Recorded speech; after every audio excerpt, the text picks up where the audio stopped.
Cholesterol चांगलं की वाईट? नाही, कोलेस्ट्रॉल ही वाईट गोष्ट नाहीये. फक्त ओल्ड एज लोकांनाच हार्ट डिसीज होतात, याबद्दल तुम्ही काय सांगाल? नाही, तरुण लोकांना पण हार्ट अटॅकचं प्रमाण नक्कीच जास्त आहे. मेंटल हेल्थबद्दल बोलताना तुम्ही एक शब्द वापरला, कार्डिक रिहॅब. तर ते काय आहे? कार्डिक रिहॅब म्हणजे नेमकं काय? हा, रिहॅबचा अर्थ आहे की तुमच्या ह्याचं सक्षमीकरण किंवा तुम्ही त्या हृदयाची काळजी घेणं. डाएट असेल किंवा लाईफस्टाईल असेल, याबद्दल तर आपण चर्चा करतोच आहे, पण याबरोबरच थेट मेंटल हेल्थ आणि हार्ट हेल्थचं किती डिरेक्ट संबंध आहे? डिरेक्टली. डायबिटीज जर कंट्रोलमध्ये असेल तर हार्ट अटॅक येणारच नाही, याबद्दल काय सांगाल? ऑफकोर्स, कारण जसं मघाशी मी बोलले, एका शर्टवर दुसरा shirt free. Uncontrol diabetes, heart अटॅकचं प्रमाण वाढतं. स्लिम ड्रीम किंवा बारीक लोकांना हार्ट अटॅक येतच नाही. हा पण चुकीचा समज आहे. ऑइली फूड टाळलं की हार्ट अटॅकची रिस्क कमी होते. 100% असं म्हणता येत नाही, मॅक्सिमम कमी होते. कार्डिक अरेस्ट आणि हार्ट अटॅक हे सेम असतं का? नाही. तर साखर टाळायची असेल तर त्यासाठी काय करायला पाहिजे? आता तुला सगळ्यात स्पष्ट सांगते, साखर 2 प्रकारची असते. हार्ट अटॅक येण्यामागचे रिस्क फॅक्टर काय असू शकतात? व्हिटॅमिनची कमतरता, व्हिटॅमिन डी कमी आहे, B12 कमी आहे, फोलिक ऍसिड कमी आहे, जे वेळेवेळी जेवतात, जे खाऊ ते तितकं पौष्टिक खाल्लं जात नाही, smokers, tobacco chewer, heavy drunker persons, मिशेरी लावण्याची सवय, तंबाखू इथं ठेवून काम करण्याची सवय, जे स्ट्रेस कॅरी जास्त करत असतात. मी असं ऐकलं आहे की पुरुषांमध्ये आणि महिलांमध्ये हार्ट अटॅकचे वेगवेगळे सिम्पटम्स दिसतात. कॉमन सिम्पटम्स जे राहतात. एकंदरीत बघायला गेलं तर कोविड नंतरचं हार्ट अटॅकचं प्रमाण जास्त वाढलं आहे. आम्ही बरेचदा पेपरमध्ये असं बातम्या वाचल्या आहे की कोविड नंतरचं प्रमाण वाढलं आहे. याबद्दल तुमचं काय मत आहे आणि त्या बातम्या खऱ्या आहेत का? अगदी खरे आहेत. बीपी, कोलेस्ट्रॉल आणि डायबिटीज जर नियंत्रित ठेवलं तर हार्ट अटॅक येण्याचं प्रमाण कमी होतं. नो डाऊट, हे तुझं एका दृष्टीने बरोबर आहे. आजकाल यंगस्टरमध्ये हृदयविकाराचं प्रमाण खूप मोठ्या प्रमाणात वाढलं आहे. त्यामागची काय कारणं असू शकतात? तसं तू अगदी बरोबर बोललीस, कारण माझ्या क्लिनिकमध्ये जो सगळ्यात छोटा पेशंट आहे तो 19 वर्षाची मुलगी. हार्ट अटॅकपासून लांब राहायचं असेल तर डाएट काय ठेवायला पाहिजे? The way you are prepare that non veg, the way you are eating that non veg, that is bad. नमस्कार, मी सोनम. तुम्ही पाहताय महाराष्ट्र जागरण. मंडळी, सध्या हार्ट अटॅकचा धोका प्रचंड प्रमाणात वाढला आहे. हार्ट अटॅक कशामुळे येतो, त्यावरती उपाय काय आहे, या विषयावरच सविस्तर चर्चा करण्यासाठी माझ्यासोबत स्टुडिओमध्ये आहे doctor Joshna Patil ma'am. Ma'am, खूप खूप स्वागत आहे तुमचं. मॅम, माझा पहिला प्रश्न असा होता की हार्ट डिसीज म्हणजे नेमकं काय, आणि आजकाल जे प्रमाण वाढलं आहे हार्ट अटॅकचं म्हणा किंवा हृदयविकाराचं म्हणा, त्यामागे कारणं काय आहेत आणि टाईप ऑफ हार्ट डिसीज कोणत्या आहेत? आता तसं बघायला गेलं तर हार्ट अटॅक येणं ही एक ऑफकोर्स पॅथॉलॉजिकल गोष्ट आहे. हार्ट अटॅक येण्यामध्ये 2 प्रकार असतात. एक असतो तो म्हणजे ॲनाटॉमिकल काही डिफॉर्मिटी असल्यामुळे, आणि दुसरा असतो तो फिजिओलॉजिकल, म्हणजे हार्टचं जे फंक्शनिंग आहे तिथं कुठेतरी हॅम्पर झाल्यानंतर. ॲनाटॉमिकल म्हणजे रचनात्मक, जेव्हा हार्ट रचनात्मक कुठेतरी प्रॉब्लेम येतो, म्हणजे फॉर एक्झाम्पल कुठेतरी अडथळे आहेत, ब्लॉकेजेस आहेत, की ज्याच्यामुळे तुमचं सर्क्युलेशन हॅम्पर झालं आणि हृदयाचे काही स्नायू हे कमकुवत होऊन जातात. दुसरं कारण असतं ते म्हणजे बऱ्याचदा की हार्ट फेल्युअरमध्ये जातात, हार्टचे मसल कमकुवत होणं. मग ते हार्ट अटॅक आल्यानंतर पण काही वेळा कमकुवत होतात, किंवा हार्ट अटॅक म्हणजे आलेला नाहीये, पण देर आर सर्टन रिझन्स की ज्याच्यामध्ये आपण म्हणतो की काही हॉर्मोनल चेंजेस होत असतात. आणि तिसरं गोष्ट असते की ज्याच्यामध्ये कंडक्शन इम्पॅक्ट, की ज्याच्यामध्ये तुमचे जे हार्टला 2 सप्लाय असतो, एक असतो तो सर्क्युलेशनमध्ये ब्लड सर्क्युलेशन, आणि दुसरा असतो तो इलेक्ट्रिकचा आहे. तर तो जेव्हा कुठेतरी हॅम्पर होतो तेव्हा येणारा हार्ट अटॅक, किंवा ज्याला कार्डियक अरेस्ट म्हणतो. आणि दुसरं असतं की हृदयाला होल आहे, झडप काम देत नाही, झडप व्यवस्थित नाहीये. तर ही बरीचशी अशी काही गोष्टी आहेत की ज्याच्यामध्ये ज्याला तुम्ही हार्ट अटॅक असं म्हणू शकता. मॅम, आजकाल यंगस्टरमध्ये हृदयविकाराचं प्रमाण खूप मोठ्या प्रमाणात वाढलं आहे. त्यामागची काय कारणं असू शकतात? जसं की मी बघते की 14-15 वर्षाच्या मुलांना हार्ट अटॅक येतो आणि त्यांचा जागीच मृत्यू होतो. तर मला तुम्हाला विचारायचं होतं की यंगस्टरना जे हार्ट अटॅक येत आहे त्यामागचं कारण काय आहे? तसं तू अगदी बरोबर बोललीस, कारण माझ्या क्लिनिकमध्ये जो सगळ्यात छोटा पेशंट आहे तो 19 वर्षाची मुलगी, की जिला ट्रिपल वेसल डिझीज आहे, 3ही वेसल तिचे ब्लॉक आहेत, असं आहे. पण तरुणांच्या मध्ये हार्ट अटॅकचं प्रमाण वाढतं हे खरं आहे. कारण दुसरी गोष्ट असं की मागच्या ह्या आठवड्याभरातली जी माझी ओपीडी जर बघितली तर त्याच्यात साधारण 35 ते 45 वयोगटातले खूप पेशंट आहेत. मग त्याला कारणीभूत घटक पण तसे, फॉर एग्जाम्पल की मेरे पास 1 BHK तो मुझे 2 BHK चाहिए, मेरे पास छोटी गाडी है, 2 व्हीलर है तो मुझे 4 व्हीलर चाहिए, माझा बँक बॅलन्स इतकाच पाहिजे, रेस आहे, सगळीकडे रेस चालू आहे. आणि मग ही तरुण मंडळी ह्या प्रत्येक रेसमध्ये स्वतःला प्रूव्ह करण्यासाठी म्हण की मग अल्टिमेटली तुमचं ताणतणाव वाढतोय. ताणतणावाचं पुढचं रूप आहे की व्यसनाधीनता वाढते. त्याच्या पुढचं रूप आहे ते म्हणजे समहाऊ तुम्ही तुमचं डाएट फूड हॅबिट सांभाळत नाही. असं काही नाहीये की प्रत्येक वेळी तुम्ही म्हणजे कुठलाही फूड इम्पॅक्ट जो होत असतो, तो पेशंट आवर्जून घेतो असं नाहीये. बऱ्याचदा काही वेळा असं होतं की तुम्हाला टायमिंग ॲडजस्टमेंट म्हणून काही वेळा तुम्हाला हे खावे लागत असतात, जंक फूड्स खाणं. त्याच्या पुढची गोष्ट आहे ती म्हणजे काही वेळा आजकाल व्हायरल इन्फेक्शन्स वगैरे खूप वाढलेले आहेत आणि तरुणांच्या मध्ये ह्या सगळ्या गोष्टीचा कुठेतरी इम्पॅक्ट होतोय की जो पूर्वी नव्हता. पूर्वी इतकी मानसिक डिस्टर्बन्स हा नव्हता आणि त्याच्यामुळे तरुणांच्या मध्ये हा हार्ट अटॅकचं प्रमाण वाढतंय आणि त्याला दुसरा घटक आहे अनुवंशिकता आहे. पण त्या अनुवंशिकतेचा विचार आजकाल तरुण मंडळी करत नाही. हार्ट अटॅक येण्यामागचे रिस्क फॅक्टर काय असू शकतात, याबद्दल तुम्ही काय सांगाल? रिस्क फॅक्टर जर बघायला गेलं तर एक्झॅक्टली तुझ्या प्रश्नाचं असं म्हटलं जाईल की कशामुळे हार्ट अटॅक येऊ शकतो. त्यातली पहिली गोष्ट वयस्कर लोकांच्यामध्ये, कारण रक्तवाहिन्या ह्या वयानुसार ह्या आपल्या कडक होत जातात. त्यामुळे 60, 65, 70, 75 या लोकांच्या मध्ये रक्तवाहिन्यांची कडकपणा, ज्याला आमच्या भाषेमध्ये मेडिकल लँग्वेजमध्ये आम्ही त्याला ॲथेरोस्क्लेरोसिस म्हणतो. दुसरं कारण आहे व्हिटॅमिनची कमतरता. व्हिटॅमिन डी कमी आहे, B12 कमी आहे, फोलिक ॲसिड कमी आहे. जे वेळेअवेळी जेवतात, जे खाऊ ते तितकं पौष्टिक खाल्लं जात नाही. मोस्ट कॉमन व्यसनाधीनता, smokers, tobacco chewer, heavy drunker persons, मिशेरी लावण्याची सवय, तंबाखू इथं ठेवून काम करण्याची सवय, जे स्ट्रेस कॅरी जास्त करत असतात. थोडक्यात काय की अतिविचार करणं किंवा इंट्रोवर्ट पर्सन्स वगैरे. तिसरं गोष्ट अनकंट्रोल डायबिटीज, अनकंट्रोल BP. अनुवंशिकतेला दुर्लक्षून चालणार नाही, कारण जर अनुवंशिकता असेल तर हाच आजार पुढच्या पिढीमध्ये साधारण 65% पुढे जात असतो. त्याच्या पुढचा घटक आहे तो म्हणजे एनी टाईप ऑफ बॅक्टेरियल और viral infections. Dengue, swine flu, Covid, chikungunya, typhoid सारखे जर काही वेळा इन्फेक्शन होऊन गेले तर त्यानंतर बॉडीमध्ये इन्फ्लमेशन असतं, सूज येते, रक्तवाहिन्या कडक होण्याचे चान्सेस जास्त राहतात. प्रदूषणाला सुद्धा दुर्लक्ष करून चालणार नाही. मी सगळ्या पेशंटना आवर्जून सांगत असते की टू अवॉइड द पोल्युशन.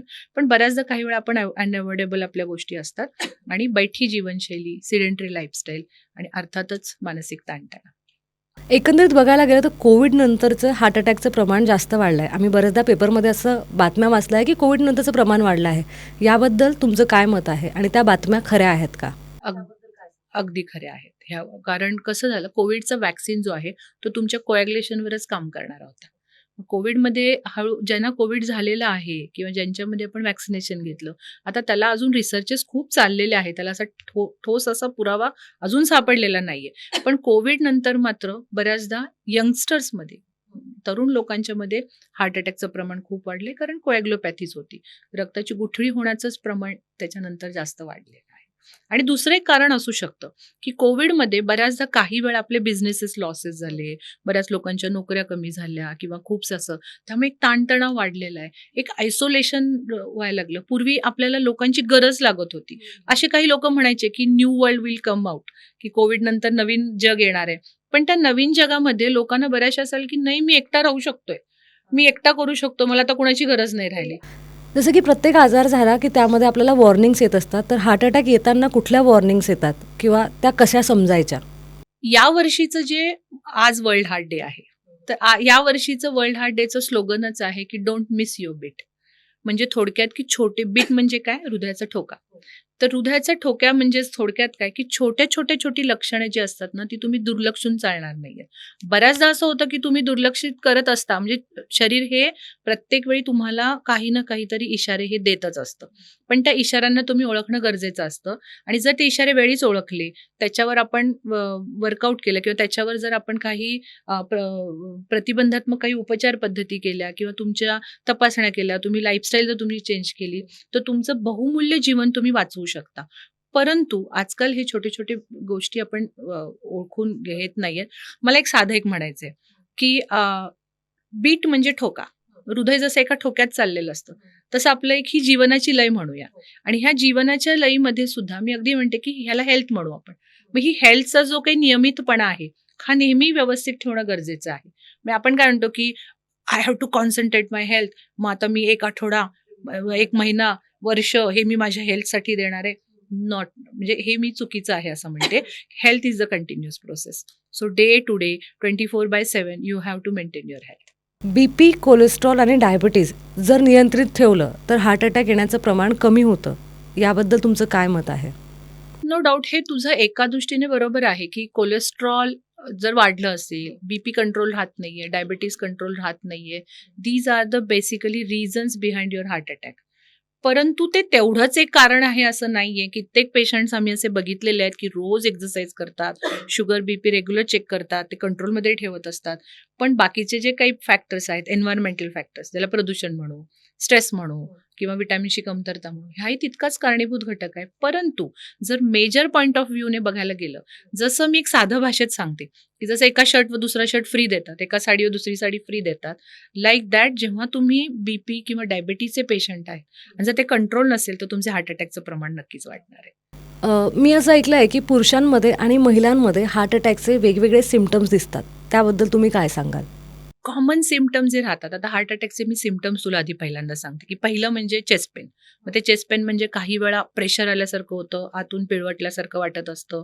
काही वेळा तुमच्या ह्याच्यामध्ये रेफर्ड पेन असतो, जसं शोल्डर पेन आहे, बॅक पेन आहे वगैरे, किंवा ज्याला आपण म्हणतो लेफ्ट आर्म पेन. बऱ्याचदा काही वेळा हा खांदा जसा दुखतो तसा हातही दुखत असतो. बॅक पेन राहत असतं, लोअर जॉ पेन होत असतं, कोणीतरी घसा पकडल्यासारखा वाटतो, धडधड जाणवते, ही कॉमन लक्षणं. स्त्रियांच्या मध्ये थोडंसं जरा काही वेळा मळमळ होणं किंवा इपिगॅस्ट्रिक पेन होणं, म्हणजे ज्याला आपण काय म्हणतो जळजळ होत असते, किंवा पोटात असं काहीतरी ओढल्यासारखं होत असतं. आणि खूपदा स्त्रियांच्याकडून हे मिसगाईड होतं, की मला इंडायजेशन झालंय, मला ॲसिडिटी झालेली आहे, आणि ते निग्लेक्ट केलं जातं. तर त्याच्यामुळे स्त्रियांच्यामध्ये हे थोडंसं वेगळ्या पद्धतीनं होतं आणि काही वेळा लूज मोशन झाल्यासारखे होत असतात. पण पुरुषांच्या आणि स्त्रियांच्यामध्ये 80 ते 85% कॉमन सिम्पटम्स असतात. ओके. आपण नेहमी बोलतो की जर आपल्याला फिट राहायचं असेल तर आपल्याला आहाराकडे लक्ष द्यावं लागतं. तसंच मग हार्ट अटॅकपासून लांब राहायचं असेल तर डाएट काय ठेवायला पाहिजे? आणि एक कॉन्सेप्ट असा होता की नॉनव्हेज खाल्ल्यामुळे हार्ट अटॅक येतो का? किंवा तामसिक आहारामुळे हार्ट अटॅक येतो का?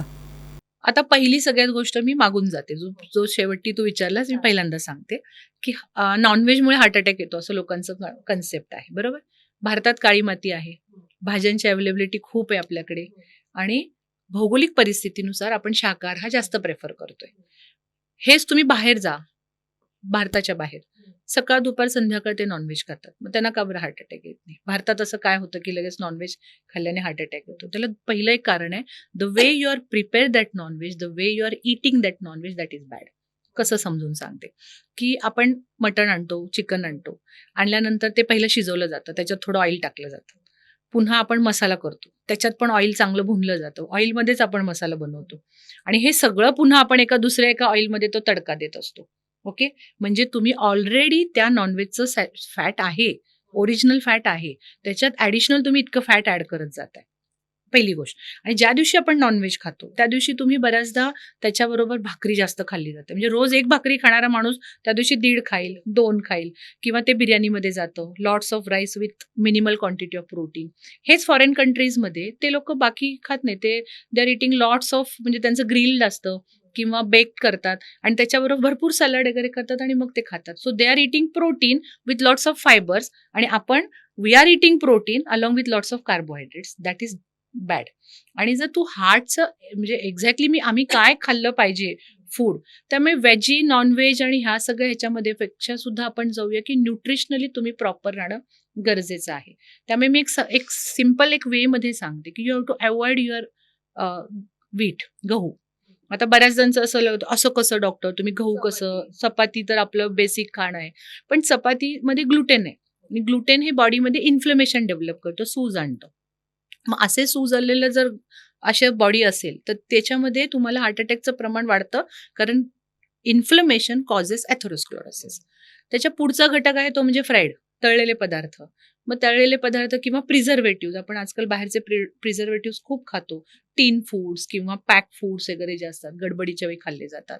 बऱ्याचदा आपल्याकडे असं आजकाल त्यातल्या त्यात आपल्या शहरामध्ये पुणे, मुंबई किंवा असं पकडलं तर आपण गडबडीच्या वेळी समोसा खाल्ला, वडापाव खाल्ला, पण ते कुठल्या तेलात किती, कारण एकदा तेल स्मोक व्हॅल्यू पर्यंत गेलं तर त्याच्यामध्ये सॅच्युरेटेड फॅट जास्त येतं आणि आपण त्यातच तळलेलं फूड खात असतो. त्याच्या पुढचा घटक आहे तो म्हणजे ऑफकोर्स दूध. मी बऱ्याचदा त्याच्याबद्दलचे खूप मिथ्स आहेत. मी डिटेल त्याच्यावर गेल की 1 तास जाईल जर मी बोलले तर. पण तरी त्याच्यामध्ये सॅच्युरेटेड फॅट आहे. दुधामध्ये काही असे घटक आहेत की जे मानवी आतड्याकडून डायजेस्ट होत नाहीयेत आणि दूध वाढीचे इंजेक्शन्स बरेच गाई म्हशींना दिले जातात. तर त्याच्यामुळे दूध किंवा दुग्धजन्य पदार्थ जेवढे काही अवॉइड करता येईल तेवढे करावे. त्यातल्या त्यात मी सांगते ताक चालेल, दही क्वचित प्रसंगी चालेल, घरी बनवलेलं तूप, होममेड घी याच्यावर अक्षरशः म्हणजे पूर्वी काही फॉरेन कंट्रीजमध्ये रिसर्चेस झाले की तूप बॅड आहे, ghee is very bad for your health. मग तुपट तेलकट खाऊ नका असा एक शब्द आला. आता गुड फॅट आलं कारण तुला कोणीतरी ते सांगितलं आणि ते तुझ्या ह्याच्यातलं नाही सांगितलं. भारतीय लोक परंपरागत आपण तूप खात आलेलो आहे. पण कोणीतरी बाहेरचे लोक सांगितले की हे चांगलं नाही, देन दिस इज बॅड. आणि आता तुम्ही म्हणताय की दिस इज गुड. पण बॅड आणि गुड कुठे बघायचं?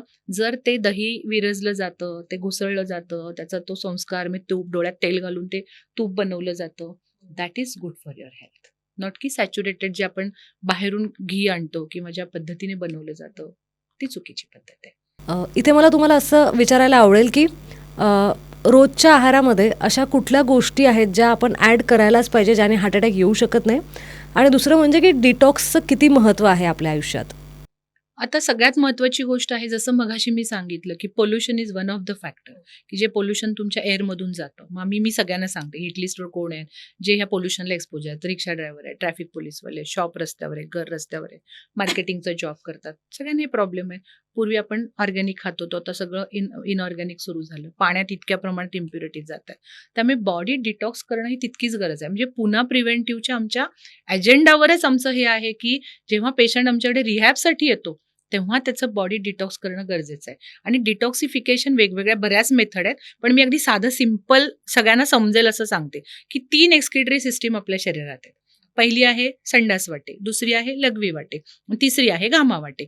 तर ह्या 3 सिस्टीम तुमच्या व्यवस्थित असणं गरजेचं आहे. मग ते डिटॉक्स कशा करायचे? तर फायबर इंटेक जास्त पाहिजे, पोट साफ होईल याच्यासाठी तुमचा आग्रही पाहिजे, तुमचा पाण्याचा इंटेक चांगला पाहिजे, तुमचे पाण्याचं इंटेक बॉडी हायड्रेटेड राहिली, अल्टिमेटली तुमच्या लघवीचं प्रमाण व्यवस्थित राहणार आहे. आणि सगळ्यात महत्त्वाचा घटक आहे घाम येईल इथपर्यंत व्यायाम झाला पाहिजे. तर त्याच्यामुळे डायटरी फूड हॅबिट्स ह्या खूप महत्त्वाच्या आहेत, की फक्त तुम्ही असं नाही करायचं की मी तेलकट म्हणजे तळलेलं खात नाही, आय एम ओके. न्यूट्रिशियसली पण तितकंच पाहिजे. म्हणजे फॉर एक्झाम्पल कार्बोहायड्रेट्स गरजेचे आहेत प्रमाणात, प्रोटीन गरजेचं आहे प्रमाणात. कारण प्रोटीन जर खाताय तुम्ही, एक्सेस प्रोटीन खाताय, तर प्रोटीन पचवण्यासाठी पाण्याची गरज असते, प्रोटीन पचवण्यासाठी एक्सरसाइजची गरज असते, प्रोटीन पचवण्यासाठी तुम्हाला फायबर इंटेकची गरज आहे. हे जर तुमचं घडत नाही, तुम्ही एक्सरसाइज करत नाही, पाणी पित नाही, आणि जर तुम्ही हाय प्रोटीन डाएट घेताय, that is also dangerous to your health. तिसरं घटक आहे ते म्हणजे व्हिटॅमिन डी, B12 वगैरे, की जे सूर्यप्रकाशातनं मिळतं. कारण त्याच्याबद्दल अवेअरनेस नाहीच आहे. कारण आपण जातच नाही. 10 वाजल्यापासून 3-4 वाजेपर्यंतच्या कडक उन्हात कमीत कमी कपड्यामध्ये तुम्ही एक साधारण 30 मिनिटं ते 45 मिनिटं बसा. आपण भारतीय संस्कृतीचे लोक आहोत, पूर्ण कपडे घालणं आपली संस्कृती आहे, आणि ह्या वेळेत आपण ऑफिसमध्ये नाही तर घरी असतो. मग व्हिटॅमिन डी जाणार कुठून? तर ते सप्लिमेंट घेणं गरजेचं आहे. B12 तितकंच गरजेचं आहे. नर्वाइन टॉनिक म्हणून आम्ही B12 कडे बघतो, की तुमचा मेंदू व्यवस्थित तल्लख ठेवण्याचं काम कोण करतं? B12 करतं. बऱ्याच महिला वर्ग ज्या असतात, चिडचिड वाढते, B12 करून बघा, त्यांचं डेफिनेटली B12 कमी असतं. मग ह्या सगळ्या गोष्टी तितक्याच महत्वाच्या आहेत. त्यामुळे व्हेज नॉनव्हेज ये वो से हे परिपूर्ण थाळी असणं गरजेचं आहे. आणि भारतीय संस्कृतीत ती आहे, डेफिनेटली आहे. कारण आपल्याकडे साधं घे, भाकरी, भाजी, वरण, कोशिंबीर, लिंबू, आणि त्याच्यावर सगळीकडे तूप असतं आणि चटण्या असतात. हे जर तू बघितलंस तर आपल्याकडे फायबर आहे, प्रोटीन आहे, थोडे कार्ब्स आहेत, तुम्ही स्निग्ध पदार्थही घेताय त्याच्यासोबत, आणि फायबर्स पण इंटेक आहे. पण हे प्रमाणात असणं गरजेचं आहे. आणि एक्झॅक्टली पुन्हा प्रिव्हेंटिव्ह मध्ये जेव्हा डायटरी फूड हॅबिट्स आम्ही पेशंटला सांगतो ना, तेव्हा आम्ही हेच सांगत असतो की कुणी किती काय घ्यावं, कार्बोहायड्रेट्स कुणाला गरजेचे आहेत, प्रोटीन कुणाला गरजेचं आहे. मॅम, आधीच्या काळामध्ये आपण बघायचो की आपल्याकडे ताट असायचं, ताटामध्ये सगळे पदार्थ वाढले जायचे, पण सध्या बाउल सिस्टीम आली आहे. तर त्या बाउल सिस्टीमबद्दल तुम्ही काय बोलाल? त्या आहाराबद्दल तुम्ही काय सांगाल? That's okay. म्हणजे आता तुला एक साधं सांगते, आता तुम्ही सगळे आधुनिक म्हणजे ह्याच्यात आहात, तर बरितो बाउल आपण खातो, बरोबर? तर what is mean by burrito bowl? त्याच्यामध्ये राईस आहे, त्याच्यात भरपूर त्याने ते लेट्यूज वगैरे टाकलेले असतात, राजमा टाकलेला असतो आणि मग थोडे सॉसेसेस वगैरे टाकलेले असतात. तर ते सगळे सॉसेस वगैरे टाकतो, दॅट इज अ प्रिझर्वेटिव्ह. त्यामुळे प्रिझर्वेटिव्ह खाऊ नका, हे मी आवर्जून सगळ्यांना सांगते की हार्ट अटॅक पासून लांब राहायचं असेल, अवॉइड द प्रिझर्वेटिव्ह. पण जे काही आपण घेतोय की थोडंसंच राईस घेतलाय, पण सायमल्टेनियसली सगळं पाहिजे त्याच्यामध्ये. म्हणजे सॅलड टाका त्याच्यामध्ये, लिंब पिळा, त्याचं व्हिटॅमिन सी जाऊ देत, स्निग्ध पदार्थ जाऊ देत, त्याच्यामध्ये आल्मंड्स टाका. हे असं करून जर तुम्ही बाउलमध्ये खाताय, डझंट मॅटर. म्हणजे हा बाउल सिस्टीम चुकीची आहे असं नाहीये, पण ते सगळं प्रॉपरली पाहिजे त्याच्यात. हा, गडबडीच्या वेळी तू फक्त घेतीयस बिर्याणी, बाहेरून मागवली, बाहेरून मागवली की ज्याचं प्लास्टिक आहे. नो, ते प्लास्टिक आहे आणि गरम गरम तुम्ही प्लास्टिक मधनं मागवताय, दॅट इज व्हेरी डेंजरस. तुम्ही ते बाहेरून आलंय, किती हायजेनिक आहे माहित नाहीये, किती दिवस ते तुम्ही फ्रीजर ठेवलंय. फ्रेश फूड कंपल्सरी घेणं गरजेचं आहे. आपण काय करतोय, दिवसेंदिवस ते फ्रीजमध्ये ठेवतोय आणि मग काढता, गरम करता. ते गरम कुठं करता? मायक्रोवेव्हला करता. मी तर स्पष्टपणे सगळ्या पेशंटना सांगते, जर तुम्हाला स्वतःचं आरोग्य व्यवस्थित ठेवायचं असेल तर 3 गोष्टी तुमच्या किचनमधनं बायकॉट करा. पहिला आहे मायक्रोवेव्ह, दुसरं आहे प्लास्टिकचे डबे आणि तिसरं आहे ते म्हणजे नॉनस्टिकचा वापर कमी करा, बंद करा. आता तुम्ही सांगितलं की चपाती नाही खायची, तर चपातीला ऑप्शन काय आहेत आणि ब्राऊन ब्रेड म्हणून आपण ऑप्शन बघू शकतो का? आता सगळ्यात पहिली गोष्ट, व्हॉट इज ब्राऊन ब्रेड? गव्हापासून. सो मी आता सांगितलं की गहू हे ग्लुटेन आहे. मग ते तू इवन बघ, मल्टी ग्रेन ब्रेड असा काहीतरी नवीन प्रकार आलाय. तू जा आणि व्यवस्थित अगदी ते झूम करून त्याला बघ, फोटो काढून, की त्याच्यामध्ये 80% काहीतरी समथिंग 60% गहूचे आणि मग कुठे छोटे वेगळे मिलेट्स दिलेले आहेत आणि मग ते द्यायचं की हा ब्रँडिंगचा प्रकार आहे सगळा. So you have to stop the wheat. Of course wheat कमी, तर भाकरी महत्वाची आहे. आता मी तुला साधं सांगते, तू जुन्या काळातलं मला विचारलंस म्हणून मी तुला आणखी डिटेल सांगते, की आपण महाराष्ट्रीयन लोक आहोत. महाराष्ट्र, कर्नाटकाचा काही भाग, गुजरातचा काही भाग, राजस्थान, MP चा काही भाग, हे आपण सगळेजण भाकरी खाणं हे आपल्या पूर्वापारपासून होतं. गहू हा 1960 साली जेव्हा ग्रीन रिव्होल्युशनरी इयर म्हणतात त्याला, की तेव्हा अन्नधान्याचा तुटवडा झाला, मग मिलोची ज्वारी, मिलोचा गहू असं सगळं आला आणि मग तिथून पुढे गव्हाचं उत्पन्न हे हळूहळू वाढत निघालं. तत्पूर्वी गहू हा फक्त आणि फक्त पंजाबमध्ये बनायचा, तो पण लाल गहू बनायचा. त्याच्यात त्यात फायबर होते, त्यात म्हणजे विटॅमिन्सचं हे पण चांगलं होतं, म्हणजे प्रोटीन चांगलं होतं. आता मात्र आपण लोकवन, सिहोर वगैरे असे जे गहू वापरतो, की ज्याच्यामध्ये जस्ट फक्त चिकटपणा आहे, तो हे आहे.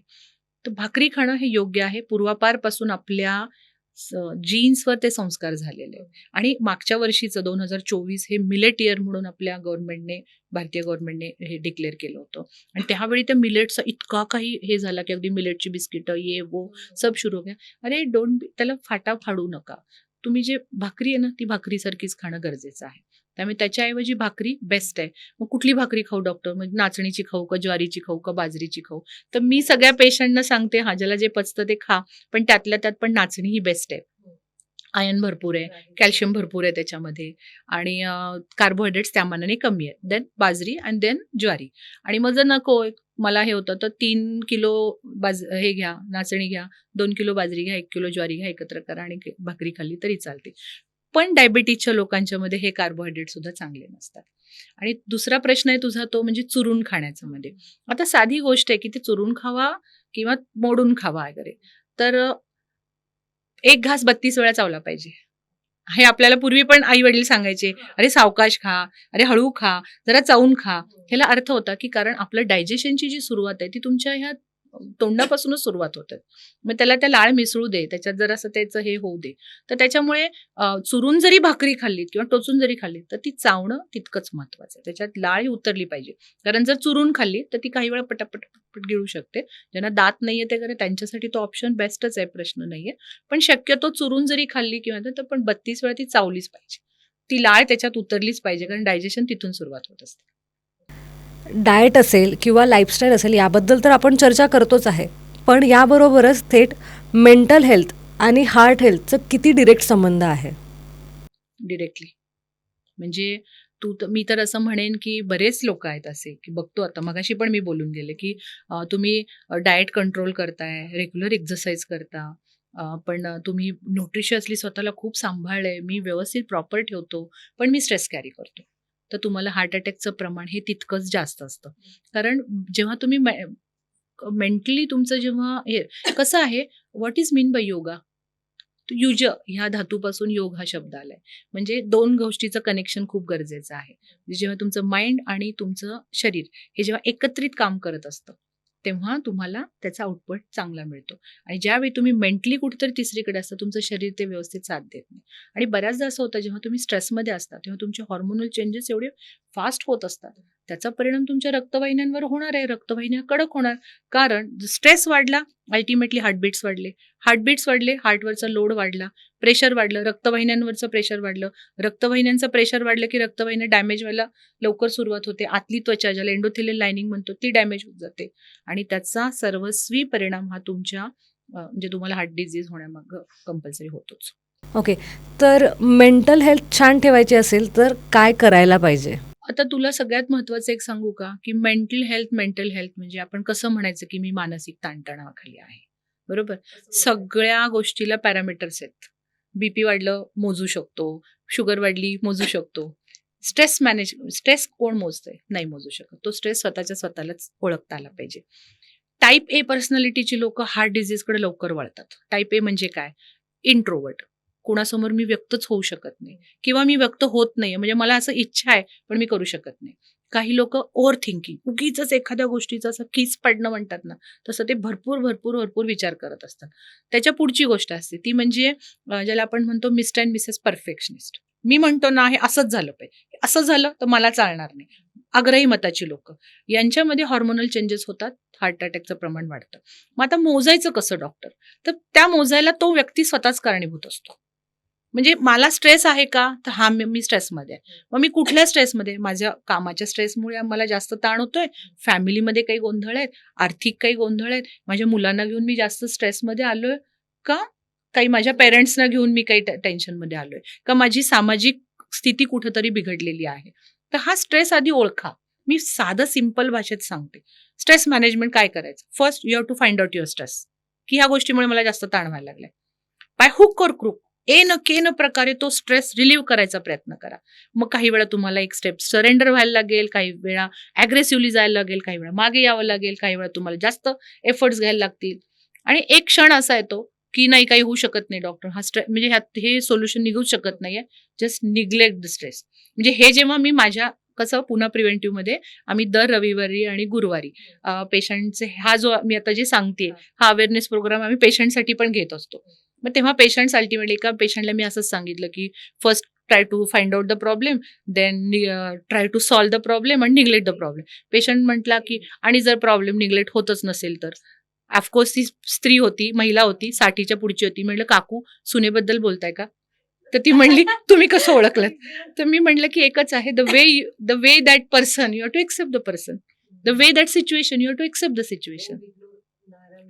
Exactly. Ignorance is the solution किंवा सोल्युशन काढा त्याच्यावरचं. मेंटल हेल्थबद्दल बोलताना तुम्ही एक शब्द वापरला, कार्डिक रिहॅब. तर ते काय आहे? कार्डिक रिहॅब म्हणजे नेमकं काय?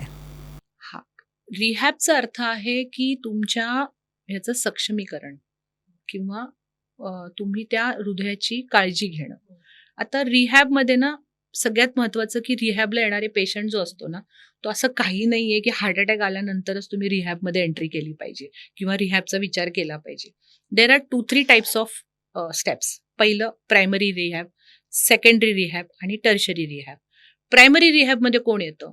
तर माझी फॅमिली हिस्ट्री आहे डॉक्टर, आणि माझं खूप धकाधकीचं लाईफ आहे आणि I don't want to go for the heart attack आणि हे सगळं मला नको आहे.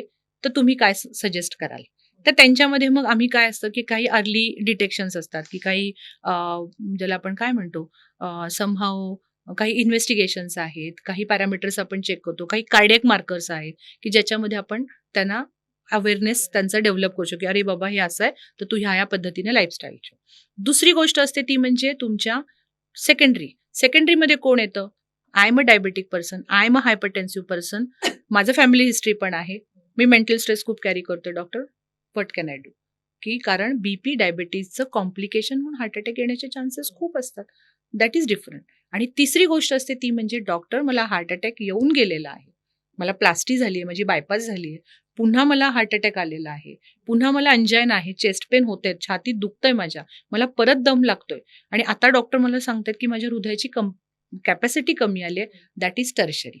मग या सगळ्यामध्ये 3 गोष्टी घडतात. एक पहिली म्हणजे अर्ली डिटेक्शन, कॉम्प्लिकेशनचं डिटेक्शन, त्याच्यावर वर्कआउट करणं. दुसरं जीवनशैलीतले बदल, ऑफकोर्स त्यांचं रहन-सहन, आहार, निद्रा, झोप किती, ह्या सगळ्या बाबतीतलं अवेअरनेस पेशंटला डेव्हलप करणं आणि तसं त्यांना सप्लिमेंट देणं. आणि तिसरे काही मशीन बेस्ड ट्रीटमेंट्स राहतात की ज्याला ECP, ESMR, हायपरबेरिक ऑक्सिजन थेरपीज, काही IV ट्रीटमेंट्स आहेत की ज्याच्यामध्ये आपण पेशंटचं हार्टचं म्हणजे ज्याला आपण काय म्हणतो, हार्ट कमकुवत झालेलं आहे त्याला पुन्हा नॉर्मलाइज त्या मसलची ताकद वाढवणं. आणि काही वेळा की हार्टचं जे काही मसलची ताकद वाढवल्यानंतर हार्टची जी त्याचं जे स्टाउटनेस आहे किंवा हृदयाचं जे काम करण्याची जी कॅपॅसिटी आहे ती प्रॉपर ठेवणं, that is called as a rehab. तुम्ही आता सांगितलं की कार्डिक रिहॅब म्हणजे नेमकं काय आहे, पण आमचं जे वय आहे ते 25-27 वर्षाचं वय आहे. या वयामध्ये आम्हाला हेल्थ इन्शुरन्स वगैरे काढायचे असतात किंवा आम्हाला जर आमच्या पॅरेंट्सचे हेल्थ इन्शुरन्स काढायचे असतात, कारण की आमच्या मनात भीती असते की हार्ट अटॅक येणार किंवा हार्ट अटॅक असेल किंवा त्याच्या ज्या सर्जरीज होतात त्याचा खर्च खूप जास्त येतो. तर अशा कुठल्या ट्रीटमेंट आहेत पुण्यात किंवा महाराष्ट्रात ज्या तुम्ही करू शकता? खूप आहेत. आता सगळ्यात पहिली गोष्ट म्हणजे first you have to diagnose the thing. कुठलंही हार्ट अटॅक येऊन गेल्यानंतर एक सेकंड ओपिनियन घेणं खूप गरजेचं आहे. इमिजिएटली नाही मी सर्जरीला जातो, डॉक्टर प्लास्टिक करतो, बायपास करतो, नाही. एक ॲटलिस्ट तुम्ही सेकंड ओपिनियन घेणं गरजेचं आहे. दुसरी महत्वाची गोष्ट की बऱ्याचदा असं होतं की माझ्याकडे तर 5-5, 6-6 वेळा स्टेंटिंग केलेले पेशंट आहेत. बायपास झाली आहे, पुन्हा ब्लॉक डेव्हलप झालाय, पुन्हा अंजायना डेव्हलप झालाय. ह्याचा अर्थ असा नाही की ते ऑपरेशन चुकीचं झालं होतं. जसं मगाशी मी म्हटलं की health is a continuous process, तर त्यामुळे तो अवेअरनेस करणं गरजेचंच असतं.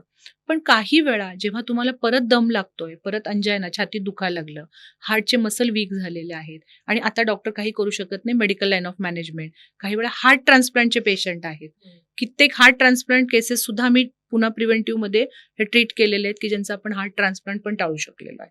अशा काही केसेस असतात की ज्याच्यामध्ये अल्टिमेटली तुम्हाला ECP, ज्याला आपण एनहान्स एक्सटर्नल काउंटर पल्सेशन असं म्हणतो. मी तुला त्याचं मेकॅनिझम सांगते. हार्ट 2 तऱ्हेने काम करते, एकदा आकुंचन पावतो, एकदा प्रसरण पावतो. जेव्हा ते आकुंचन पावेल बाहेर रक्तपुरवठा जातो आणि जेव्हा ते प्रसरण पावतो तेव्हा ते स्वतःला रक्तपुरवठा टुवर्ड्स द कार्डियक मसल, हृदयाच्या स्नायूंना रक्तपुरवठा जातो. मग त्याच वेळी बऱ्याचदा काय होतं की हा रक्तपुरवठा आपला कुठेतरी हॅम्पर असतो, तेव्हा ते पेशंट आपल्याकडे येतात.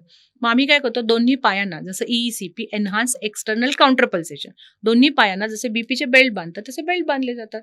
मशीन काय करतं, बरोबर हृदयाचा रक्तपुरवठा जसा सुरू होईल, कारण हे ॲडव्हान्स टेक्नॉलॉजी, ह्या सगळ्या अमेरिकन मेड टेक्नॉलॉजी आहेत किंवा अमेरिकन मेड मशीन्स आहेत की बरोबर काही न्यूमॅटिक प्रेशर, हवेचा दबाव पायावर क्रिएट केला जातो. जस्ट लाईक कोणीतरी पाय दाबतं. अल्टिमेटली काय होणार, पायाच्या रक्तवाहिन्या मोठ्या आहेत, त्या स्क्वीज करणार, जसं स्क्वीज होईल तसा हा रक्तपुरवठा ड्युरिंग युअर डायस्टॉल, जेव्हा हृदयाला गरज आहे तेव्हा 90-93% वरती ढकलला जातो. मग तिथे काही नायट्रिक ऑक्साईड लेवल वाढतात, काही ग्रोथ फॅक्टर्स वाढतात की ज्यामुळे अँजिओजेनेसिस, नॅचरल बायपासची प्रोसेस ही चांगल्या पद्धतीने घडू शकते. तिसरी गोष्ट आहे ESMR, that is extra corporeal shock waves myocardial revascularisation. हृदयाचा जो भाग कमकुवत झालाय तिथे काही ध्वनी लहरी, काही साऊंड वेव्ह सोडल्या जातात की जेणेकरून रिज्युनेशनचं काम तिथे खूप चांगल्या पद्धतीने घडतं. त्यामुळे अगदी पंपिंग कॅपॅसिटी 10, 15, 20% वाले सुद्धा पेशंट येतात की ज्यांच्यामध्ये आपण कुठलीच सर्जरी करू शकत नाहीये. अशा केसेस सुद्धा आपण ह्या ECP, ESMR वगैरे ह्या टेक्नॉलॉजीने इम्प्रूव्ह करू शकतो. We can avoid the ageing also. आपण टेक्नॉलॉजीबद्दल बोलतोय म्हणून विचारते की आत्ता रिसर्च करताना मला 2 नवीन ज्या ट्रीटमेंट्स आहेत त्या सापडल्या. एक होती त्यामध्ये स्टीम हार्ट थेरपी आणि दुसरा आहे AI बेस. तर याबद्दल तुम्ही काय सांगाल? एक आता लक्षात घे, इतकं ॲडव्हान्स टेक्नॉलॉजीज आजकाल निघालेल्या आहेत. तर त्यामुळे जशा नवीन येतील तशा अल्टिमेटली त्या आपल्या प्रॅक्टिसमध्ये येणारच आहेत. त्यामुळे त्याचं किती, पण ह्या सगळ्या रिसर्चेसमध्ये आहेत. त्याचं किती प्रूव्हन होईल आणि कसं होईल हे आता काळ ठरवेल जसं येता येईल.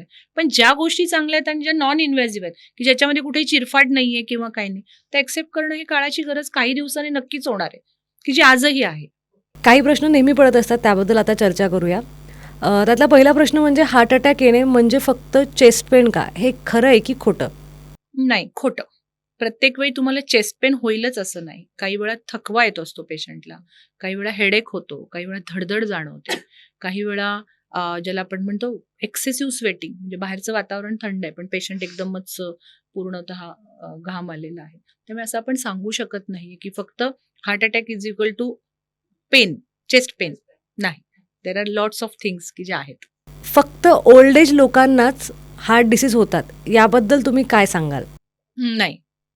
तरुण लोकांना पण हार्ट अटॅकचं प्रमाण नक्कीच जास्त आहे. फक्त एक आहे, वयस्कर लोकांच्या मध्ये येणारा जो हार्ट अटॅक असतो त्यांच्या ज्या रक्तवाहिन्या आहेत ना त्या फ्रेजाईल असतात. त्यामुळे हार्टचं डॅमेज इतकं होत नाही जेवढं तरुण व्यक्तींच्या मध्ये जर हार्ट अटॅक आला तर रक्तवाहिन्या खूप कडक असतात, स्टिफ असतात. त्यामुळे हार्टचे मसल किंवा ज्याला आपण मायोकार्डियल मसल म्हणतो त्याचं डॅमेज हे जास्त होत असतं.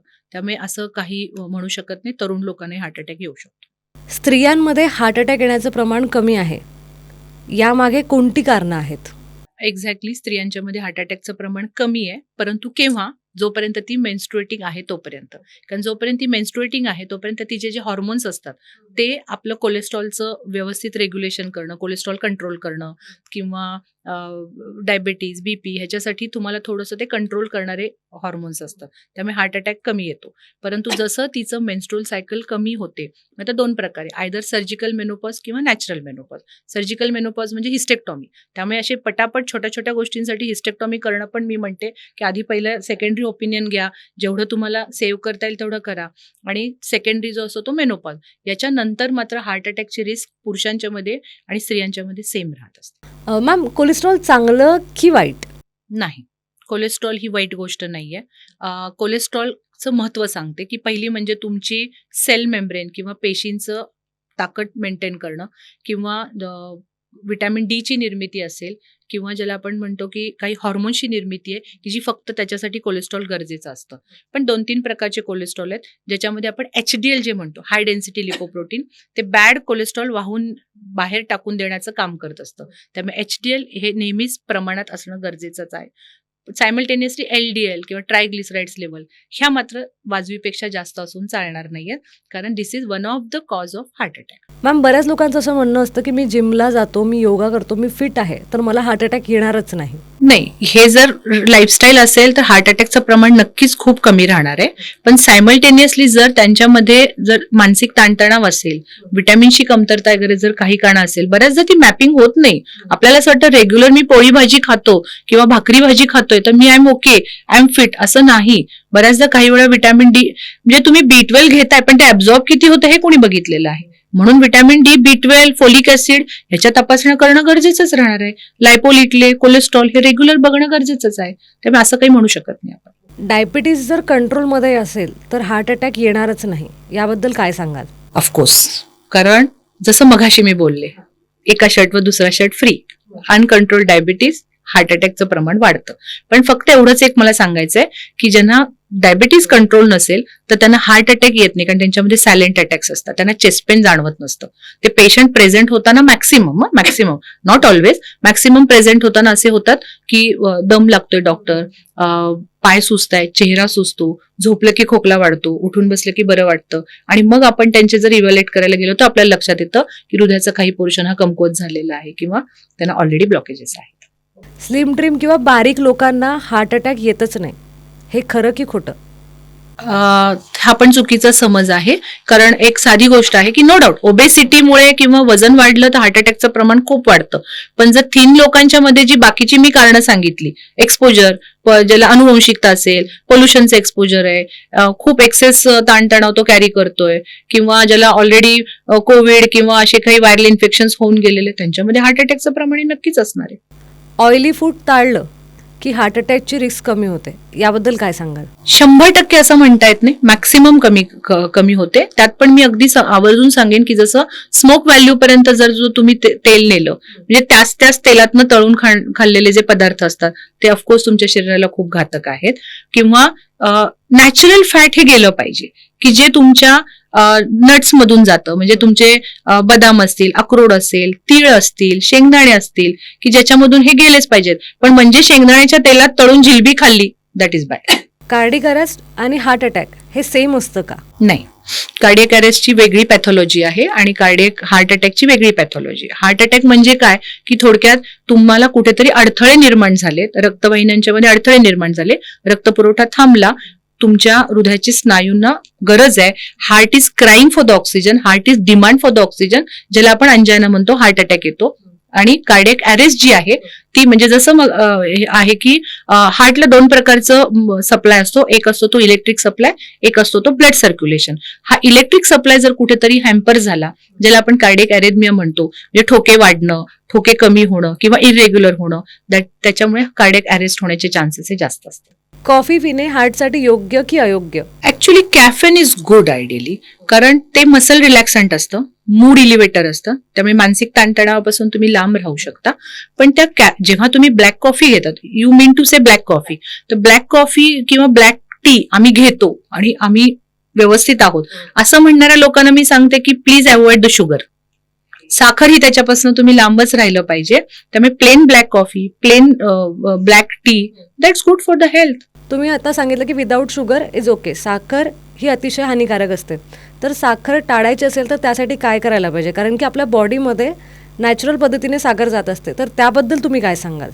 आता तुला सगळ्यात स्पष्ट सांगते, साखर 2 प्रकारची असते. एक असते ती नॅचरल शुगर आणि एक असते ती तुम्ही केमिकली तयार केलेली sugar. Natural sugar is always good for the health when you are a non diabetic. डायबिटीजच्या लोकांना पण मी सांगते की नॅचरल शुगर शक्यतो तुम्ही ती अवॉइड करा.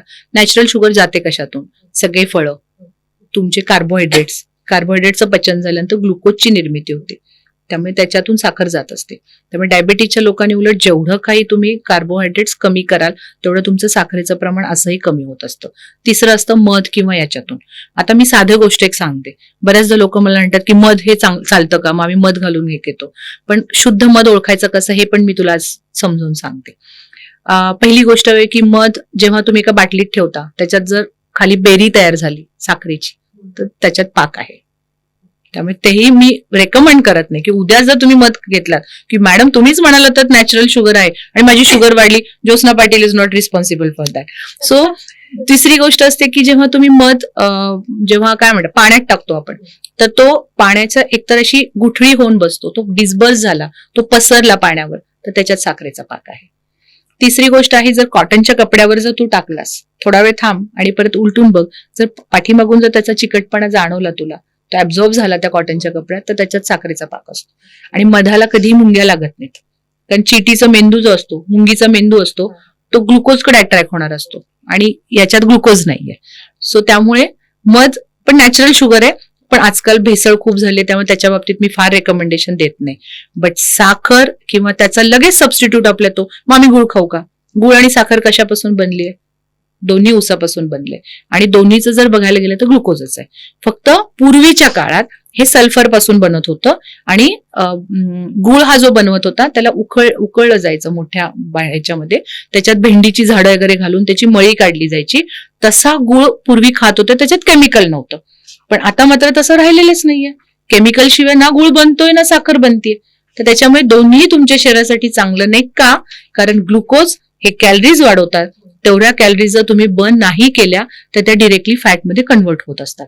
त्यामुळे कृपा करून साखरेपासून लांब राहा, कारण साखर ही इन्फ्लमेशन डेव्हलप करते. शरीरात सूज आणण्याचा घटक हा त्याच्यामध्ये जास्त असल्यामुळे तुम्हाला हार्ट अटॅकचं प्रमाण हे वाढतं. शरीरात रक्ताची कमी, हिमोग्लोबिन कमी किंवा मी ॲनेमिक आहे, तर मला हार्ट अटॅकचा धोका किती आहे? मॅक्सिमम लोक खूप अगदी इझिली घेतात, महिला वर्ग एस्पेशली. जेव्हा माझ्याकडे येतात आणि मी म्हणते अहो तुमचं हिमोग्लोबिन तर 9-9.5 आहे. हा त्यात काय, हे नेहमीच असतं. पूर्वी तर 8 होतं, आता त्यातल्या त्यात 9.5 आहे, म्हणजे 1.5 ग्रॅमने वाढलेलं आहे. अरे पण नॅचरली नॉर्मली स्त्रियांच्या मध्ये 12 आणि पुरुषांच्या मध्ये 14च्या वरती असावं. मग हिमोग्लोबिन काम काय करतं? तर ऑक्सिजन कॅरिंग कॅपॅसिटी तुमच्या हिमोग्लोबिन मध्ये असते.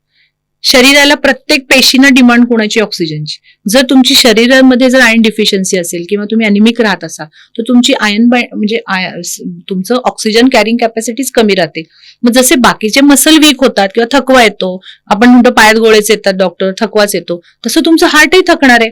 मग लॉंग टर्म मध्ये जर तुम्ही अनिमिक राहिलात तर तुम्हाला पुढे जाऊन कार्डिओमायोपॅथी किंवा हृदयाचे स्नायू कमकुवत होण्याचे चान्सेस खूप राहतात. त्यामुळे अॅनिमियाला इतकं किरकोळात घेऊ नका. अॅनिमिया हा ट्रीट करणं ही काळाची गरज आहे. त्यातल्या एस्पेशली मी महिला वर्गांना सांगते की जर तुमचं रक्त कमी असेल तर रक्तवाढीच्या गोळ्या ह्या घेणं ठराविक स्टिप्युलेटेड टाइम मध्ये गरजेच्याच आहेत. मॅम, हायपर टेन्शन म्हणजे नेमकं काय, आणि जर मला हायपर टेन्शन असेल तर तो हार्ट अटॅकसाठी किती धोकादायक आहे? आता जसं मगाशी मी सांगितलंच आहे की हार्ट अटॅक होण्याची जी कारण आहेत त्यात सगळ्यात टॉपचं कारण कुठले? Uncontrol diabetes, uncontrol hypertension. Hypertension म्हणजे काय? प्रेशर वाढणं. मुळातच हृदय जेव्हा काम करत असतं तेव्हा ते का करतं, का पंप करत असतं, तर शेवटच्या एका सेल पर्यंत त्याला ऑक्सिजन पोचवायचं आहे, ब्लड पोचवायचं आहे. मग प्रेशर हे नॉर्मलाइज असतंच त्या रक्तवाहिन्यांवर. पण जेव्हा आपण उड्या मारतो, जेव्हा आपण मोठ्याने बोलतो किंवा एक्सरसाइज करताय, तुम्ही ओझं उचलता त्या किंवा सेक्शुअल ऍक्टच्या वेळी जेव्हा मसलला तुमच्या ऑक्सिजनची जास्त गरज असते तेव्हा हृदय जास्त धड धड धड धड धड धड काम करतं. पण काही कारणाने जर रक्तवाहिन्या तुमच्या जर कडक झाल्या आणि हे जर प्रेशर वाढायला लागलं त्या रक्तवाहिन्या, ते नॉर्मल प्रेशर होतं ते त्याच्यापेक्षा जास्त वाढलं, दॅट इज हायपरटेन्शन. तर त्यामुळे हायपरटेन्शन हे प्रेशर असतंच पण ते एक्सेस झालं. आता प्रायमरी हायपरटेन्शन आणि सेकंडरी हायपरटेन्शन असे दोन प्रकार आहेत. प्रायमरी हायपरटेन्शन कॉमनली जे वयस्कर लोकांच्या मध्ये रक्तवाहिन्या कडक होतात त्यांच्यामध्ये हे होऊ शकतं, किंवा ज्याच्यामध्ये आपण ज्याला म्हणतो की काही वेळा ड्रग इंड्युस्ड काही गोष्टी राहतात, काही औषधांच्यामुळे सुद्धा हायपरटेन्शन असतं. मानसिक ताणतणाव किंवा हे ज्या गोष्टी आहेत ह्या आहेत म्हणजे लाईफस्टाईलशी रिलेटेड. काही वेळा तुम्हाला काही डिझीज इंड्युस्ड पण असतं, म्हणजे किडनी फेल्युअरचं जर पेशंट आहे त्याची किडनी वर्क चांगली करत नाही, म्हणून तो युरिक ऍसिड लेवलला आम्ही खूप महत्वाचं स्थान देतो की तुमचं बीपी वाढलेलं आहे आणि इकडे युरिक ऍसिड पण जर वाढलेलं आहे तर तुम्ही you have to control that uric acid, कारण तो तुमचं डिझीज ऍग्रेवेट करणार आहे. किंवा फॉर एक्झाम्पल सांगते की बऱ्याचदा काही वेळा पेशंट सतत पेन किलर्स खात असतात, गुडघे दुखतात गोळी, आणि आपल्याकडे तो कुठलाही कंट्रोल नाहीये की एक गोळीचं पाकिट दाखवलं की केमिस्ट देतो आपल्याला. तर अशा गोळ्या जर तुम्ही खाता, ज्याला आम्ही NSAIDs म्हणतो, अशा जर तुम्ही पेन किलर्स वारंवार वेदनाशामक गोळ्या खात गेला तर त्याचा परिणाम हा तुमच्या किडनीवर होतो. किडनी काम करायची हळूहळू कमी करते, त्याचा परिणाम रक्तवाहिन्यांवर होतो. रक्त हे फिल्टर होत नाही, ब्लड फिल्टर होत नाही आणि हायपरटेन्शन होतं. आजकाल अशा बातम्या येतात की सेक्शुअल ऍक्टिव्हिटी करताना हार्ट अटॅक आला. तर सेक्शुअल ऍक्टिव्हिटी करताना हार्ट अटॅक काय येतो, त्यामागची कारणं काय आहेत? आता ही काही कॉमन बाब नाहीये, रेअर केसेसमध्ये होतं. पण आम्ही पेशंटला जेव्हा सांगतो की बाबा कसं ओळखायचं की माझं हे दुखतंय, हे हार्ट अटॅकचं दुखणं आहे का, तर त्याला पहिलं असतं की हार्ट अटॅकचं दुखणं इज ऍग्रेवेटेड बाय एनी एक्सरसाइज. की बाबा मी ओझं उचललं दुखतंय, मी चालतोय मला दुखतं, थांबलो की माझं बरं वाटतं, परत चालायला परत दुखतं, किंवा धावल्यानंतर दुखतं, आंघोळ करताना, it's one type of exercise जेव्हा तुम्ही आंघोळ करत असता वगैरे, किंवा सेक्शुअल ऍक्टच्या वेळी जर दुखतं तर त्याचा अर्थ आहे की तुम्हाला कुठंतरी, मग त्याला तुम्ही आधी जाऊन डॉक्टर्सला भेटा की ज्या वेळी मला सेक्शुअल कॉन्टॅक्ट येतात त्यावेळी मला पेन होतं डॉक्टर, मग त्याच्यावेळी आपण इव्हॅल्युएट करूया. पण नेहमी असं होईल असं नाहीये. तर त्याच्यामुळे हार्ट अटॅकचं प्रमाण त्याच्यामध्ये वाढेल वगैरे असं काही भीती बाळगण्याचं काही काम नाही. म्हणजे इव्हन मी तुला आणखी दुसरं सांगते की बऱ्याचदा असं होतं की जेव्हा हार्ट अटॅक येतो पेशंटला आणि हार्ट अटॅक आल्यानंतर पेशंट इतकं घाबरलेला असतो की तो सगळ्यापासून लांब जातो. तेलकट खायचं नाही, मी ह्याच्याशी नाही, कमी बोलणार, जास्त नाही, मग माझं आता संपलं, आयुष्य संपलं, आणि मग तो सेक्शुअल लाईफ पासून पण लांब जातो. पण ऍक्च्युली सेक्शुअल लाईफ हे तुम्हाला हार्ट अटॅक पासून का लांब ठेवत असतं, कारण त्याच्यामुळे तुम्हाला रिलॅक्सेशन मिळत असतं. हे लोकांना माहितच नाहीये. त्यामुळे जेव्हा पेशंट आमच्याकडे पुन्हा प्रिव्हेंटिव्ह मध्ये येतो तेव्हा पहिलं त्याचं पेशंट असलेली भावना आम्ही दूर करतो, त्याच्यामध्ये हा एक पार्ट असतो. आणि काही वेळा पेशंट म्हणजे लाजून सांगत नाहीत, आणि काही पेशंट अगदी हळूच विचारतात, डॉक्टर माझी इच्छा आहे पण मला भीती वाटते. तर हा अवेअरनेस डेव्हलप करणं हे डॉक्टरचा रोल आहे. डायबिटीसचे टाईप्स आहेत, तर कुठल्या डायबिटीसमुळे लवकर हार्ट अटॅक येऊ शकतो याबद्दल काय सांगाल? नाही, असं काही नाहीये. There are 2 types of diabetes, type 1 and type 2. Type 1 diabetes मध्ये इन्सुलिन डिपेंडंट डायबिटीज असतो. टाईप 2 मध्ये तो की जो इन्सुलिनमुळेच बरा होणार आहे, आणि जो दुसरा असतो तो तुम्ही मेडिसिन दिल्यानंतर पण तो होतो, त्याच्यामध्ये इन्सुलिन रेजिस्टन्स इतका नाही राहत. मग तो दोन्ही हे हार्ट अटॅकला निमंत्रण देणारेच आहेत, अनलेस अँड अंटिल जोपर्यंत ते कंट्रोल नाही. आजच्याच ओपीडीत माझी एक केस आली होती. पेशंटला ऑलरेडी हार्ट अटॅक येऊन गेलाय. फेब्रुवारी 2024 मध्ये तिचं ऑलरेडी प्लास्टी झालेली आहे, आणि पेशंटला परत दम लागतोय म्हणून तो घेऊन आला होता, तिचा मुलगा घेऊन आला होता. नॅचरल म्हणजे नॉर्मली आम्ही सगळ्याच पेशंटची रॅन्डम शुगर करतो, तिची शुगर होती 512. म्हणजे मी पटकन म्हणलं की अगं बाई साखरेचं पोतं चाललं माझ्या क्लिनिकमध्ये. सो 512 जर तुझं आहे आणि ऑलरेडी ते इन्सुलिन तिला तिच्या प्रिव्हियस डॉक्टरनी तिला दिलेलं आहे पण ती वेळेवर घेत नाहीये, त्याला डॉक्टर काय करणार? हार्ट अटॅकचं प्रमाण डेफिनेटली राहणार. त्यामुळे टाईप 1 टाईप 2 शी संबंध नाहीये. जर दोन्ही जर कंट्रोलमध्ये असेल तर रिस्क फॅक्टर खूप कमी राहते. मॅम, हार्ट अटॅक आल्यानंतर पुढच्या काही सेकंदात किंवा पुढच्या काही मिनिटात काय करायला पाहिजे ज्याने पेशंटचा जीव वाचू शकतो? हा, आता 2 गोष्टी राहतात. ज्याला तुझे काही सेकंद म्हणते त्याला आम्ही गोल्डन आवर्स म्हणतो. त्याचे साधारण अर्धा तासापासून 2 तासापर्यंतच्या अंतरात असतं. जर हार्ट अटॅक आला, तुम्हाला लक्षात येते की नॉर्मल हे नाहीये, मला पिळवटून टाकल्यासारखं आहे, मला घाम येतोय, पहिलं काय करायचं तर पटकन जवळच्या डॉक्टरकडे जा आणि ईसीजी काढा. दुसरं गोष्ट असते की जोपर्यंत तुम्ही डॉक्टरकडे पोहोचत नाही, आता आजकाल अवेअरनेस खूप झालाय. सॉर्बिटेटच्या गोळ्या, स्टॅटिन, इकोस्पिरिन, रक्त पातळ व्हायच्या गोळ्या, मग ते करा, त्याचं किट ठेवा, असं आजकाल अवेअरनेस डेव्हलप होतो आणि ते आपण देतो. पण काही वेळा जर स्ट्रोक असेल तर ह्या गोळ्या चालणार पण नसतात. त्यामुळे हे लेट डॉक्टर शुड डिसाइड की बाबा काय करायचंय. सॉर्बिटेट तुम्ही ठेवू शकता. सॉर्बिटेटची गोळी तुम्ही 5 मिलीग्रॅम 10 मिलीग्रॅमची जिभेखाली काही वेळा ठेवू शकता. पण पहिलं काय करायचं तर पहिलं डॉक्टरकडे जायचं. तोपर्यंत डीप ब्रीदिंग करायचं. डीप ब्रीदिंग मध्ये आता जसं आपण प्राणायाम म्हणतो, साध्या गोष्टीत, प्राणायाम मध्ये 3 क्रिया असतात. श्वास घेणं, ज्याला आपण म्हणतो पूरक, कुंभक, आतमध्ये तो थोडासा रोखून ठेवणं, आणि रेचक, हळूहळू सोडणं. तर त्याच्यात जेव्हा तुम्हाला हार्ट अटॅक येतो तेव्हा कुंभकाची क्रिया करायचं नाही, डीप ब्रीथ करायचं. When you are taking that breath for the 4 second, 4 second लागलेत घ्यायला, सोडण्यासाठी तुम्हाला 8 सेकंद लागले पाहिजे. इतकं ते हे करत डीप ब्रीदिंग करत राहायचं. सगळ्यात महत्वाची गोष्ट आहे एक्सरसाइज अवॉइड करायचं. बरेच लोक घाबरतात, पॅनिक होतात, मी काय करू, उठून करू, पटपट पटपट, पळा, डॉक्टरकडे पळा. शांतपणे जावा. जेवढं तुम्ही एक्सरसाइज कराल तेवढं तुमचा हार्ट अटॅक अॅग्रवेट होत असतो. आणि मग जर समजा काही कारणाने जर पेशंट कोलॅप्स झाला तर मात्र मग सीपीआर देणं किंवा त्यांचं लेग इलिव्हेशन वगैरे ह्याला अवेअरनेस पाहिजे. म्हणजे तुम्ही ते शिकलंच पाहिजे. पण पहिलं काम करायचं डॉक्टरकडे जाणं, ईसीजी काढणं, आणि कुठल्या डॉक्टरकडे हेही सांगते, एस्पेशली जिथं आयसीयू मॅनेजमेंट आहे या ठिकाणी तुम्ही जा. ना की छोट्या बाबा चला, मग नो डाऊट गावाकडे असतात तर तुम्ही जाऊन ईसीजी काढता, मग बघता, मग ते डॉक्टर म्हणतात टर्शरी केअरकडे जा वगैरे. तर जर शक्य झालं तर थेट आयसीयू मॅनेजमेंटकडे जाणं जास्त गरजेचं. मॅम, प्रिव्हेन्शनसाठी जर एक तुम्हाला की ॲडवाईस द्यायची असेल तर ती ॲडवाईस काय आहे? Prevention is always better than cure. पहिली गोष्ट म्हणजे हार्ट अटॅकला घाबरू नका. हार्ट अटॅक आला म्हणजे आता माझं आयुष्य संपलं असं न करता आपण बऱ्याच काही लाईफस्टाईल मॅनेजमेंट, काही सप्लिमेंट्स, तपासण्या, वेळेच्या आधी धोक्याची सूचना असणाऱ्या काही गोष्टी किंवा काही प्रिव्हेंटिव्ह प्रतिबंधात्मक उपचार पद्धती जर घेतली तर तुम्ही हार्ट अटॅक टाळू शकता. तुमच्याबद्दल आजपर्यंत जितकं वाचलं आहे किंवा जितकं ऐकलं आहे तर त्यामध्ये असं सांगतात की ज्योत्स्ना मॅम ह्या नेहमी सर्जरी अवॉइड करतात. जर आपण सर्जरी अवॉइड करत असेल तर त्या कुठल्या अशा ट्रीटमेंट आहेत ज्या पेशंट घेऊ शकतो, त्याबद्दल काय सांगाल? हा, एक्झॅक्टली. आता खरं सांगू का, प्रत्येक पेशंटला डॉक्टरांचं कर्तव्य आहे की हा पेशंट सर्जरीला पाठवणं गरजेचं आहे का नॉन सर्जिकली ट्रीट करू शकतो. हे खूप महत्वाचं आहे की जे आम्ही पुन्हा प्रिव्हेंटिव्ह मध्ये करतो. दुसरी गोष्ट, जेव्हा काही प्रिव्हेंटिव्ह प्रोग्राम माझ्याकडे येणारा प्रिव्हेंटिव्ह प्रोग्राम म्हणून जेव्हा पेशंट येतो, मग तो 2 प्रकारचा असतो. एक प्रायमरी प्रिव्हेन्शन, जसं मगाशी मी सांगितलं, फॅमिली हिस्ट्री आहे, मी बीपी डायबिटीचा पेशंट आहे, मला नाही कॉम्प्लिकेशन मध्ये जायचं. आणि दुसरं आहे ज्याला हार्ट अटॅक आलाय, ऑलरेडी प्लास्टिक बायपास रेकमेंड केली आहे, I don't want to go for the plastic bypass, किंवा पेशंट फिट नाहीये, पंपिंग कमी आहे पेशंटचं, वय जास्त आहे, किंवा किडनी फेल्युअरचा पेशंट, सर्जरी आपण करू शकत नाही, किंवा the patient is not affordable, की नाही मी एवढे पैसे नाही खर्च करू शकत. अशा कित्येक केसेस आहेत की ज्या प्रिव्हेन्शन म्हणून येतात.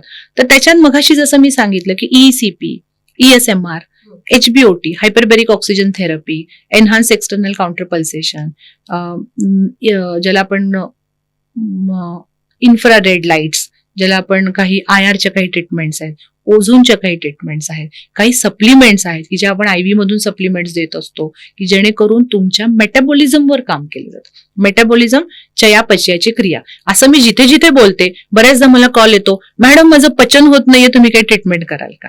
Of course gut health is most important. तर तुमच्या गटवर काम करणं हे तितकंच गरजेचं आहे. कारण जर ऍब्झॉर्प्शनच होत नाही, तुमच्या 1000 रोगांचं कारण हे तुमच्या पोटापासून सुरू होतं असं आपण सगळेच मानतो. मग त्या गट हेल्थ पासून ते त्याच्या डायबेटिक हायपरटेन्सिव्ह हार्ट अटॅकचे कॉम्प्लिकेशन कव्हर करण्यापर्यंत बऱ्याचशा ह्या सगळ्या ट्रीटमेंट आहेत की तुम्ही प्रतिबंधात्मक उपचार पद्धती, मानसिक ताणतणावाचं व्यवस्थापन करणं, सगळ्यात पहिलं पेशंटचं पेशंट असलेलीची भावना पहिली कमी केली जाते की तुला काही होणार नाहीये. जसं मी म्हटलं असतं की 512 शुगर एखाद्या पेशंटची बघते आणि म्हणते ओ माय गॉड इतकी शुगर, म्हणजे पेशंटला आणखी तुम्ही घाबरवता. इन्स्टेड ओके ठीक आहे आपण ह्याच्यातनं पण मार्ग काढू, त्यातनं तुम्हाला बाहेर काढू. अशा कित्येक गोष्टी असतात की ज्याच्यामधून तुम्ही प्रिव्हेंट करू शकता. आजपर्यंतचं माझं असं ऑब्झर्वेशन आहे की नेहमी तहान लागली की आपण विहीर खणतो. मी नेहमी लोकांना सांगत असते की वर्षातनं कमीत कमी 2 वेळा तरी ब्लड टेस्ट करा, जेणेकरून तुम्हाला तुमचे रिपोर्ट्स कळतात आणि तुम्ही तुमच्या तब्येतीची नीट काळजी घेऊ शकता. मॅम, असं हार्टबद्दल जर तुम्हाला माहिती करून घ्यायचं असेल की तो हेल्दी आहे की नाही आहे, तर या संदर्भात कुठल्या टेस्ट करायला पाहिजे, त्या टेस्ट तुम्ही काय सजेस्ट कराल? Good question. कारण जसं तू म्हणतेस ना की हार्ट अटॅक येईपर्यंत वाट बघायचं का, विहीर खणायची का वगैरे, मी सरळ सांगते पेशंट आल्यानंतर काही वेळा असं होतं, हार्ट अटॅक आलेले पेशंट येतात, रिपोर्ट्स घेऊन येतात आणि हळूच त्याची बायको किंवा मुलगा म्हणतो की मला पण होईल का, मी डायबेटिक आहे. मग काय असं, तर प्रत्येक वेळी 2 प्रकारच्या, एक रुटीन तपासण्या, त्याच्यामध्ये तुमचं हिमोग्लोबिन किती आहे, तुमचं शुगर किती आहे, कंट्रोलमध्ये आहे का, तुमची युरिन मध्ये काही हे नाहीये ना, liver profile, lipid profile, cholesterol, हे पर्यंत बघणं. त्याच्या पुढे जाऊन काही कार्डियक मार्कर्स असतात, जसं कॅन्सर मार्कर आहे तसे कार्डियक मार्कर्स पण आहेत, होमोसिस्टीन, HSCRP वगैरे. तर याचं मॅपिंग करणं खूप गरजेचं आहे. हे काय दाखवतं, तर रक्तवाहिन्यांचा कडकपणा तुमचा वाढला किंवा नाही, किंवा हार्ट अटॅकचे चान्सेस कितपत आहे, डॉक्टर स्ट्रोकचे चान्सेस कितपत आहे, हे आपल्याला ब्लड इन्व्हेस्टिगेशन वरून समजतं. त्यामुळे पुन्हा प्रिव्हेंटिव्ह मध्ये बऱ्याचदा असं काही नाही, पूर्वी होतं, 2008 पासून मी प्रॅक्टिस करते, त्यावेळी पेशंटचा वर्ग हा अँजिओप्लास्टी बायपास टाळण्यासाठी आज हे कॉम्प्लिकेशन. आता सध्या या 5-6 वर्षातला जो ट्रेंड आहे तो बऱ्याचदा प्रिव्हेन्शन म्हणून यायला. तर काही ब्लड इन्व्हेस्टिगेशन आम्ही पेशंटला व्यवस्थित सांगतो आणि त्याच्यावर जर काही कमी जास्त असेल तर लाईफस्टाईल मॅनेजमेंट, प्रतिबंधात्मक उपचार पद्धती. अनुवंशिकता आणि हार्ट हेल्थ यामध्ये किती जवळचा संबंध आहे? खूपसा. म्हणजे जर मॅटर्नल किंवा पॅटर्नल दोन्हीचं बघू आपण, आई किंवा वडील, आजी आजोबा किंवा मामा मावशी, काका यांच्याकडून हा हार्ट अटॅक जर प्रमाण जास्त असेल तर पुढच्या पिढीमध्ये तो 60 ते 65% पुढे जातो.